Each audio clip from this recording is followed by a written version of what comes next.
we have benzos or benzodiazepines. Now, the entire pharmacology field will add so many nicknames to this. Benzodiazepine, sedative, hypnotic, anxiolytic, and it's like, oh my gosh, like a rap. Sympathetic, epileptic, catecholamine, alphabetic, pseudostratified squamous epithelium. What? So just relax. We're gonna take care of it, okay? These are just nicknames that you give different drugs. So, yeah. Benzodiazepine, though, is probably what you're gonna get on your test. Now, it is a sedative. It is a hypnotic, and it just basically brings down anxiety. And I have an entire benzodiazepine and barbiturate lecture. But really, this is just kind of for your test and overview. And I'm going to include this little lecture at the end of this video, okay? So we're going to go more in depth. You're going to understand why I call these LAM and PAM. But this is just pretty much for your test and overview. Now, the next one that I will get into as well is your atypical anxiolytic. Basically, your atypical, fancy words for, it's not a barbiturate. And you guys are thinking, what the heck's a barbiturate? Well, I include it with the benzo lecture at the very end. So, remember, wait for that lecture. Okay, so it's non-barbiturate and it's non-benzodiazepine. It's different. Yeah, I'm different.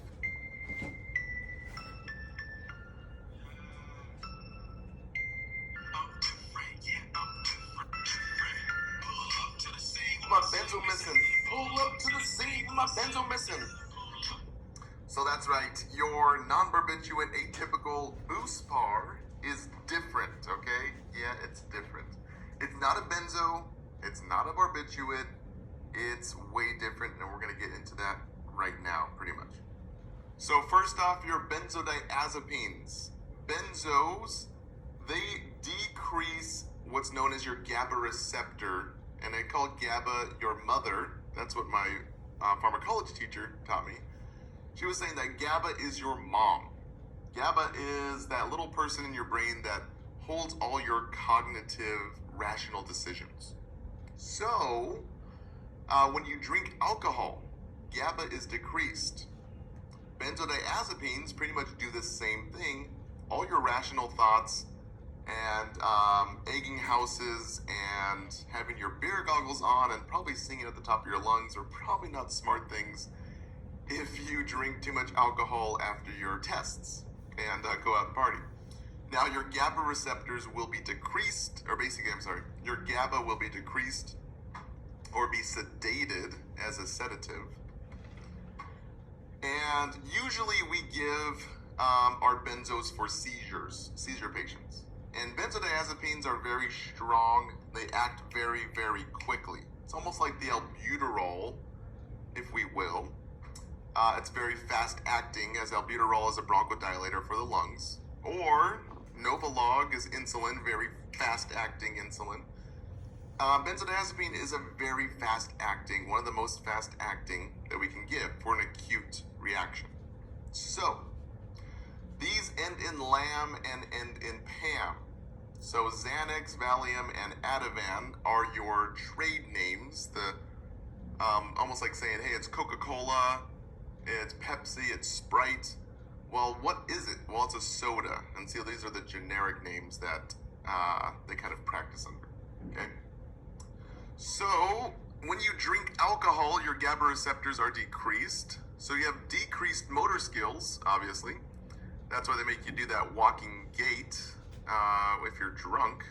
Same thing. It affects the same pathways here. You have decreased motor. You have decreased heart rate and blood pressure because everything's being relaxed. Your brain that controls your blood pressure and your heart rate is being relaxed. You have decreased level of consciousness, and it's like booze, like I said here, okay? Now, no drinking, what's called ETOH. No drinking on this because you're going to create a synergistic effect if you drink, like booze. You're going to create more decreased level of consciousness, more decreased blood pressure, more loss of motor skills. And patients can go into comas, and they can be sedated and even die from having too much sedation. Okay? No narcotics, because this affects our central nervous system. So narcotics is a no-no. Antipsychotics or SSRIs are a no-no. So make sure to write these down, because we do not want to have synergistic effects and shut down your brain altogether, okay? So write these down, guys. I will leave it right here so you guys can see the whole screen if you guys want to pause. But we're going to go on to atypical Buspar next. So the next one is atypical anxiolytics, the non-barbiturate, non-benzo, that's called Buspar. You guys want to write that down? Busaprone is the generic name.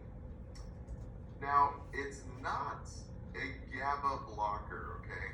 So it doesn't block these GABA in the brain. It acts on a different system. That's why it's non-barbiturate, non-benzo, and that's why it's less addictive too. So there's certain particular things that you have to know about this. It's given for general anxiety, but specifically panic disorders, OCD, PTSD, as well as social anxiety specifically. So, yes, anxiety, but these specific types of anxiety is given for. Now, it reacts on a different pathophysiological mechanism of action. Basically, it's affecting the brain a different way. Fancy words for, you locked yourself out of the house. You can go in through the front door, that gets the job done. You can break a window and get in. You can go through the garage door, the basement door. We're accomplishing the same thing in terms of anti-anxiety. We're just doing it by a different route. If that makes sense. So, benzodiazepines decrease GABA. Barbiturates, same thing almost as your benzodiazepines. Buspar does it in a different way. So, what happens is it binds to serotonin and dopamine receptors in the brain. Now, if you guys have seen my introduction video, whoa, man, there we go. You would know that serotonin, I have an acronym, SER, and that stands for sleep, emotion, as well as remembering. So when your patient is taking this, it's going to delay your sleep, delay emotion, as well as delay your memory recalling, okay? Because if we're binding to these dopamine receptors, basically the neurotransmitters are acting as a communication source and going from one cliff to the next cliff, or basically one neuron to the next neuron. So it's supposed to jump over this synapse here. But it's almost like a telephone game. Now, if we're blocking the receptor from one telephone game, the messages get delayed a little bit. So, we're just delaying the response, serotonin and dopamine. Now, dopamine has our other acronym, is our DOP, and that's your determination, obsession, and pleasure.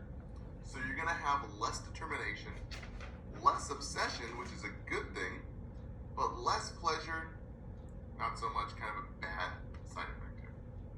But the good thing is that there's no sedation. There's no synergistic effects with other central nervous system depressants. That's just fancy words for your patient. Not like benzodiazepines. They have to like really stop drinking, stop narcotics, and it even reacts with other medications like antipsychotics, like Haldol and Geodon, which we'll get into, and your SSRIs like Prozac. Okay, Buspar has no pretty much synergistic effects or piggyback effects. They're not going to work together to sedate your patients, and they're not going to get your patient addicted. So this is kind of a cool little choice for your patients to be able to use these, because we're really just doing the same effect. Our main goal is to decrease anxiety. And if we can do that by going through the back door, fantastic. We don't always have to go through the front door like our benzos, and we really don't have to sedate the entire brain, if you will. So your side effects for your central nervous system is you have a headache, you can be dizzy, also nauseous. Really everything gives nauseousness, so I'll just cross nauseous out. You can also be agitated. And why? You're thinking like, oh my gosh, I have to remember all these. Guys, you don't have to remember all these. Think pathophysiology. What are we doing? Well, guys, we're blocking these, or we're not blocking them, but we're delaying the telephone game here, okay? So we're decreasing SER for serotonin. We're delaying the sleep response, delaying the emotion, delaying the remembering. We're also delaying the determination, obsession, and pleasure. So your patient might be a little agitated if we're delaying pleasure. Does that make sense? We're delaying sleep. So your patient might be a little bit more awake. There's no sedation. We're not turning off the GABA receptors in the brain like alcohol does and sedating the patient. That's a benzo and barbiturate thing. Doing it totally different with our BoostBar drugs here. Now, with the territory, there's also different pathophysiology. Just like there's different pathophysiology with our benzos, there's gonna be different teaching. So let's get into that here. So for your patient education and side effects here, we want to teach your patients to eat meals with the meds, especially BoostBar. Really almost with anything that slows down our serotonin. Because if you guys remember from the first video, 80% of your serotonin is located in your GI tract, okay? So think, 80% of your serotonin is located there, helping peristalsis, or helping the movement of that smooth GI tract. If we're all of a sudden limiting the communication now, what's going to happen to the GI tract? It's going to slow down. Might get a little angry, might get a little upset. So that's why we give medications with the meals. It's not that the body's rejecting the medication, it's just that we're slowing down that GI tract. And that's usually happening with anything that slows down your serotonin, okay? Hopefully that makes sense a little bit. Now, this is a big test question. You guys can circle this. This will be on your test. I can almost guarantee it. 3 to 6 weeks for therapeutic range. Nursing instructors and the NCLEX absolutely love to say, hey, you're a patient on, atypical anxiolytic, BoostBar. They're on it for panic disorder, or they're on it for PTSD. They just came back from a war, or I don't know, they have OCD, okay? They're complaining to the nurse that, oh, it's not working, that they like benzos better because it's only been 1 week into therapy. What is the nurse's best response, right? So, 3 to 6 weeks for therapeutic range. We need this therapeutic range. Here we go. This therapeutic range to be in range so that it takes most good effect, okay? Just like everything. Just like if you're gonna go drink some alcohol with your buddies after you pass your test, you don't want to be too buzzed and throw up all over the bar. That means you're over toxic, or basically you become toxic. You don't want to be under sober because you want to take the edge off after the test, right? So you don't want to be under the dose. You want to be right in therapeutic range, having a good time. It's exactly what we're doing here with BoostBar. Problem is, it takes 3 to 6 weeks. It's not that rapid. to get your therapeutic response. So extra patient education is going to be needed all the time. I can almost guarantee you that that's going to happen with your test. So, big one here as well is there no dependence and no withdrawal. And it's very, very less addictive. Okay? Another thing that you're going to want to write down here, and honestly, when doing the research and breaking all this content down, MAOIs are really very angry at all the other medications. MAOIs do not like to play with other medications. So really, sure you can cross out MAOIs, but honestly, MAOIs are really bad with friendliness on other medications. Usually you can't take anything else if you're taking an MAOI, and we'll get into why, okay? So no MAOIs. If your patient was on an MAOI, we have to wait 14 days after, okay? So drug-to-drug interactions, here are some top ones. No erythromycin. And erythromycin is an anti-infective, very harsh on the kidneys. So that's why we say no erythromycin. It also has a drug-to-drug interaction with our Buspar. No ketonazole. This is Enidinazole is your fungi, antifungal type of medication. And no grapefruit, just like with Lipitor, which is our cholesterol drug. It has a drug-to-drug interaction. These will increase effects of Buspar, okay? So, these will increase the effect of your Buspar, causing more headaches, more dizziness, more agitation.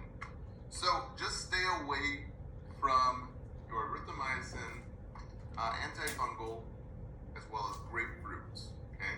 And no MAOIs. So, that's it for our anti-anxiety. Let's go on and actually let's play the benzo as well as the barbiturate lecture right now. So the difference between benzodiazepines and barbiturates almost sound the same. They react on the same neuroreceptors, and they kind of do the same thing in terms of an anti-anxiety and decrease neurotransmitters. So let me explain exactly what the difference is between these two anti-anxiety type of drugs and what are the similarities between them as well. So we usually give benzos and barbs kind of for the same things. They help to reduce a patient's anxiety levels. They don't necessarily block pain directly.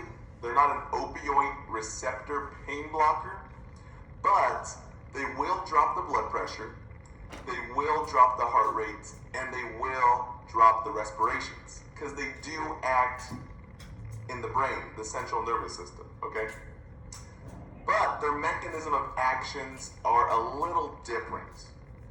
And something that you have to realize is that benzos act really fast in terms of their quick half-life. They act fast and they're released from the body very quickly. Barbiturates, on the other hand, have a longer duration, and they are usually last in the body for up to 2 to 3, sometimes 5 days. So it's a very, very high concentration. If your patient has a more propensity to get addicted to barbiturates than they do to benzos. And I'll explain what this all means. So the way I like to remember benzodiazepines, Now, don't make fun of my drawing, okay? But I like to think of benzos almost as like a Mercedes-Benz, okay? Mercedes-Benz. Woo. And Mercedes-Benzes, they're very flashy, nice high-end car. And I drew a little car here for you. And usually, your high-profile people, or your people who've made it in the world, drive your Benzos, okay? Your Benz, your Mercedes-Benzes, right? So if you're living a fast life, and you're on top of the world, and you have a Benz, then just remember that you're gonna have girls, Pam and Lamb, in the car seats with you. So with the Benz, you're gonna have, I call Pam and Lamb, because these are the two suffixes that end with our benzos. For instance, lorazepam, your other drugs that end in lam are indications of benzodiazepines. So if you remember that benzos is like you're driving a Benz and you have the ladies in the back seat, I don't know. Pam and Lamb are driving with you, then it's like, it's a very, very fast life, and you're living life on the edge, and you're doing everything mother told you not to do, right? So this goes out to all my guys, right, in the crowd. But that's the way, at least I remember it, at least for your test. And remember, there's no rules in terms of how you study for your test, as long as you get this information onto the test, right? So your benzos, Pam and Lamb, very, very fast. We usually give benzodiazepines, for patients with high anxiety or a patient who comes in with a seizure. We'll usually pop an IV in them, give them Ativan or lorazepam as fast as we can to decrease those neurotransmitters and to sedate the brain. And it reacts very quickly, and it's out of the body very quickly as well.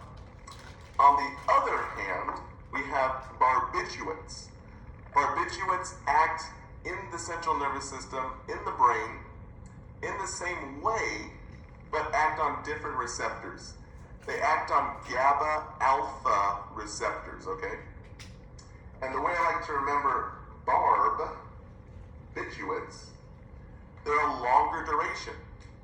So these guys end in barbitol. So I remember, like, we put a Barbie doll, like, Barbie and how that toy that all little girls play with. You put Barbie behind the bars, and if you're behind the bars in jail, then you're going to have a longer duration. Usually 3 to 5 days to get barbiturates out of your system. So you have a very high propensity of patients overdosing on these kind of drugs for anti-anxiety issues. Now I mentioned a little bit, but GABA receptors in your brain are thought to have the control center of your brain. It's called, my instructor always used to say, who is your controller? It's GABA. So that GABA receptor in your brain controls your conscious thoughts. That's what it's thought to do. It's your controller. It's like your little guy in your brain that tells you to do the rational things. Now, when we sedate this GABA receptors from alcohol, we have those beer goggles on, right? That's what we're sedating our GABA alpha receptors. So, barbiturates actually act the same way as alcohol does. And barbiturates act on those GABA alpha receptors. On the other hand, benzos act on the same GABA receptors, but they act on different receptor sites of GABA itself. So these are very, very, the benzos itself are very quick acting, They're very fast, almost like your Benz, Mercedes-Benz. And if you guys remember that Pam and Lamb drive with you, then you're going to remember that Benzos, like your Mercedes-Benz, ends in Pam and Lamb. And remember that we always give this for patients who have seizures. Barbiturates, remember that barb is like your bars to the jail. And if you're in jail, you're going to be there for a longer time, 3 to 5 days to get out of your system. And we put Barbie dolls behind the bars. So bar and bar, you're going to be able to remember that these are barbiturates. And if you remember that barbiturates are longer duration and have a higher propensity of addiction, then you're going to be able to remember and score higher if you're going to be giving barbiturates in the clinical setting. So that is pretty much the basics. Let me see if I missed anything here. They both act as CNS depressants, like I said. So watch out for your blood pressure. Watch out for your heart rate. Watch out for your respiratory rate. And just know that barbiturates, because they are longer acting, you have a higher propensity of toxicity. So let's say your patient is dependent now on barbiturates, and they pop one today, and they pop 2 tomorrow, and they pop 3 the next day.